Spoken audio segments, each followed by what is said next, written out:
நாளைக்கான வீடியோ தாங்க வந்திருக்கு. வீடியோ வந்து சூப்பரா இருந்துச்சு அப்படின்னு தாங்க சொல்லணும். ஒரு பக்கம் பார்த்தா, நம்ம ஆதி இருக்கார்ல, ஆதி வந்து மலை உச்சியிலேருந்து கீழ விழுந்துட்டாரு அப்படின்னு தாங்க சொல்லணும். இன்னொரு பக்கம் பார்த்தா, நம்ம பாரதிய வந்து தீர்த்துக்கிட்டதுக்காக ரவுடிங்க வந்து சுத்திக்கிட்டு இருக்காங்க அப்படின்னு தாங்க சொல்லணும். அதெல்லாம் பார்க்குறதுக்கு நம்ம சேனலை மட்டும் மறக்காம லைக் அண்ட் சப்ஸ்கிரைப் மட்டும் பண்ணிருங்க.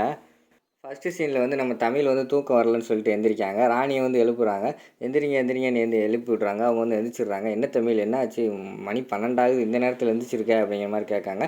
எனக்கு தூக்கமே வரல. எனக்கு அப்பா அம்மா கிட்ட வந்து பேசணும் போலே இருக்குது. அவங்களுக்கு ஃபோன் போட்டு கொடுங்க அப்படின்னு சொல்லிட்டு மொபைல் எடுத்துகிட்டு அவங்களே கால் பண்ண போகிறாங்க. அப்போ வந்து நம்ம ராணி வந்து தடுக்கிறாங்க. வேண்டாம் தமிழ், இந்நேரம் அவங்க வந்து தூங்கியிருப்பாங்க. அவங்கள டிஸ்டர்ப் பண்ணக்கூடாது அப்படிங்கிற மாதிரி சொல்கிறாங்க. இல்லை அதெல்லாம் தூங்கியிருக்க மாட்டாங்க. நான் ஃபோன் போட்டால் எடுப்பாங்க அப்படிங்கிற மாதிரி சொல்லிட்டு ஃபோன் போட்டு பார்க்காங்க. 2 பேருக்குமே கால் பண்ணுறாங்க. 2 பேருமே எடுக்கலை.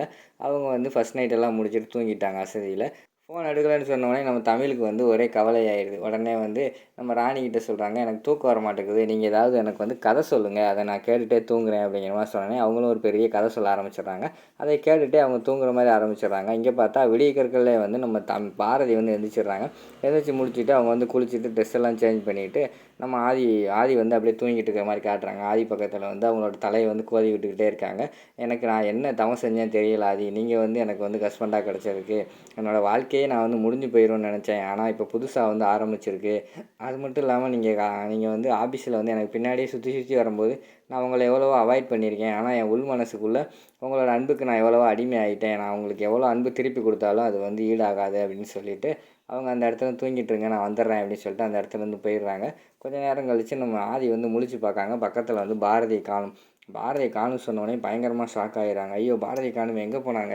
அதுக்குள்ளே குளிக்க போயிட்டாங்களோ அப்படின்னு சொல்லிட்டு பாத்ரூம்லலாம் போய் பார்க்காங்க. அங்கே வந்து பாரதியை காணும். பாரதி எங்கே போனீங்க அப்படின்னு சொல்லிட்டு உடனே ஷர்ட்டெல்லாம் போட்டு வெளியில் வந்து அங்கே வாட்ச்மேன்கிட்ட கேட்குறாங்க, எங்கிட்ட போனாங்களா யாராச்சும் அப்படின்னு கேட்டவொடனே நான் கவனிக்கலை அப்படிங்கிற மாதிரி சொல்லிடுறாங்க.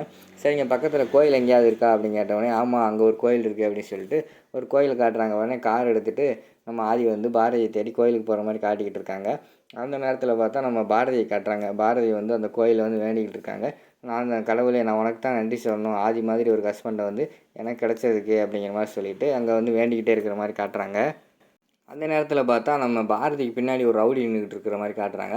ரவுடி வந்து கையில் வந்து கத்தியோடு நின்றுக்கிட்டு இருக்கான். அதில் வந்து விஷம் தடவியெல்லாம் இருக்குது. அதை வச்சுக்கிட்டு பாரதி, இதில் வந்து விஷம் தடவி வச்சுருக்கேன், இதை வச்சு போட்டால் அவ்வளோதான், உடனே உயிர் பிரிஞ்சிடும் அப்படிங்கிற மாதிரி சொல்லிவிட்டு அவர் அங்கிட்டு கத்தியோட கோயிலுக்கு பின்னாடி வந்து சுற்றிக்கிட்டே இருக்காங்க. பாரதி எங்கெங்கெல்லாம் போகிறாங்களோ அந்தந்த இடத்துக்கெல்லாம் ரவுடி வந்து பின்னாடியே சுற்றிக்கிட்டு இருக்கிற மாதிரி காட்டிக்கிட்டு இருக்காங்க. ஒரு ஸ்டேஜில் வந்து டக்குன்னு உருவுறாங்க கத்தி. அந்த நேரத்தில் வந்து ஆதி அந்த இடத்துக்கு வந்துடுறாங்க. பாரதி அப்படின்னு கத்தினவுடனே சத்தம் கேட்டவுடனே டக்குன்னு அந்த ரவுடி வந்து மறைஞ்சிடுறாரு. அடுத்து வந்து அவர் வந்து கத்தி உள்ளே வச்சுட்டு அந்த இடத்துல வந்து கிளம்பி போகிற மாதிரி காட்டுறாங்க. அதுக்கடுத்து ஆதி பாரதி வந்து பேசுகிறாங்க. என்ன பாரதி சொல்லாமல் கொள்ளாமல் இங்கே வந்துட்டீங்க, என்கிட்ட சொல்லலை, ஃபோனை கூட எடுத்துகிட்டு வரல அப்படிங்கிற மாதிரி சொல்கிறாங்க. உடனே இல்லை பாரதி, இல்லை ஆதி, நீங்கள் வந்து தூங்கிட்டு இருந்தீங்க, அதனால தான் நான் வந்துட்டேன். என்னை வந்து நீங்கள் என் வாழ்க்கையில் கொடுத்த அந்த கடவுளுக்கு நன்றி சொல்லலான்னு வந்தேன் அப்படிங்கிற மாதிரி சொல்லிக்கிட்டு இருக்காங்க. சரி வாங்க கிளம்புவோம் அப்படின்னு சொல்லிட்டு அந்த இடத்துல இருந்து ஒரு மலை உச்சிக்கு போகிற மாதிரி காட்டிக்கிட்டு இருக்காங்க. மலை உச்சியில் போய் எல்லாருமே அங்கே வந்து செல்ஃபி எல்லாருமே ஜாலியாக எடுத்துக்கிட்டு இருக்கிற மாதிரி காட்டுறாங்க. அந்த நேரத்தில் வந்து அந்த தாலி எடுத்து கொடுத்தால ஒரு தம்பி, அந்த தம்பி மேலே வந்துடுறான். அக்கா நல்லா இருக்கீங்களா, அண்ணே நல்லா இருக்கீங்களா அப்படின்னு சொல்லிட்டு அவர் வந்து மேலே வர மாதிரி காட்டாங்க. தம்பி நல்லா இருக்கியாடா அப்படின்னு சொல்லிட்டு அவன்கிட்ட இவங்களும் விசாரிக்காங்க. நல்லா இருக்கேன், இங்கே என்னடா பண்ணுற அப்படிங்கிற மாதிரி கேட்டவொடனே எங்கள் அம்மா வந்து வழக்கமாக இங்கே வந்து பூ விற்பாங்க, எங்கள் அம்மா இன்றைக்கி வரல, அதனால் பூவெல்லாம் நான் கொண்டு வந்திருக்கேன் அப்படிங்கிற மாதிரி சொல்கிறாங்க. அப்படியா, சரிடா சரிடா, எனக்கு அக்கா நல்லா இருக்கீங்களா அப்படிங்கிற மாதிரி கேட்டவொடனே எங்கே அவங்க அக்கா, அந்த தாலி கொடுத்தவொடனே தான் நல்லா ஆனான், அது வரைக்கும் இவளை கையிலேயே பிடிக்க முடியல, என்ன செய்யணும்னே தெரியாமல் முழிச்சுக்கிட்டு இருந்தேன் அப்படிங்கிற மாதிரி ஆதி சொல்கிற மாதிரி காட்டுறாங்க. அண்ணே இந்த ரோசா பூ பாருங்கண்ணே, அக்காக்காகவே நான் கொண்டு வந்த மாதிரி இருக்குது, எடுத்து வச்சு விடுங்கண்ணே அப்படிங்கிற மாதிரி சொல்கிறாங்க.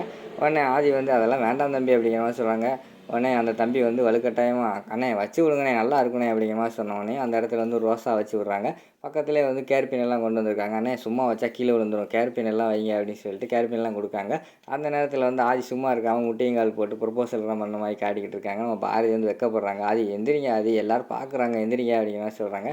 யார் பார்த்தா எனக்கு என்ன, நான் உங்களுக்கு ப்ரொப்போஸ் பண்ணுறேன் அப்படிங்கிற மாதிரி சொல்லிவிட்டு அவங்க வந்து ப்ரொப்போஸ் பண்ணுறாங்க. சரின்னு சொல்லிட்டு அந்த ரோஸையும் வாங்கிட்டு தலையில் வச்சிடுறாங்க.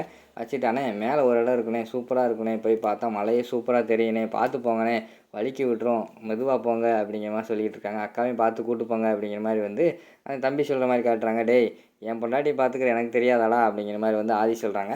இல்லைண்ணே நாங்கள் இந்த இடத்துக்கு வந்து புதுசு, எங்களுக்கு எல்லாமே தெரியும், நீங்கள் புதுசாக வந்திருக்கீங்களா, உங்களுக்கு சொல்லி தானே அனுப்பணும், அதனால தானே சொன்னேன், பார்த்து போயிட்டு வாங்கினேன் அப்படிங்கிற மாதிரி சொல்கிறாங்க.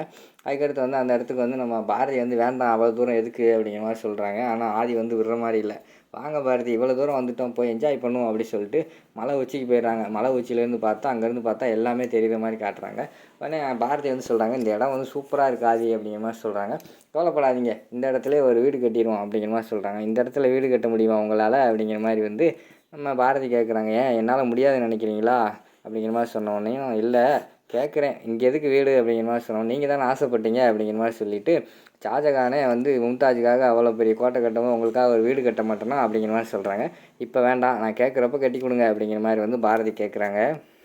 சரின்னு சொல்லிவிட்டு அங்கிட்டு ஒரு பெரிய மலை முகடு மாதிரி இருக்குது. அந்த இடத்துக்கு வந்து நம்ம ஆதி வந்து அட்வென்ச்சர் ஷாட் எடுப்போம், செல்ஃபி எடுப்போம் அப்படின்னு சொல்லிட்டு அந்த இடத்துக்கு நான் போகிறேன், என்னை ஃபோட்டோ எடுங்க அப்படிங்கிற மாதிரி சொல்கிறாங்க. வேணாம் ஆதி, நீங்கள் தனியாக போகாதீங்க அப்படிங்கிற மாதிரி சொன்னோன்னே, என்ன பாரதி உங்களை விட்டு நான் எங்கே போகிறேன், விடுங்க ஃப்ரீயாக விடுங்க அப்படின்னு சொல்லிட்டு சொல்ல பேச்சை கேட்காம ஆதி மட்டும் தனியாக அந்த மலை முகடுக்கு போகிற மாதிரி காட்டுறாங்க. அந்த மலை முகடுக்கு பக்கத்தில் போனோடனையும் பார்த்தா டக்குன்னு ஆதி வந்து கீழே விழுகிற மாதிரி காட்டிடுறாங்க. அதை பார்த்தோன்னே நம்ம பாரதி வந்து பதறி போயிடுறாங்க. ஆதி அப்படின்னு சொல்லிட்டு கத்திக்கிட்டு இருக்கிற மாதிரி காட்டுறாங்க.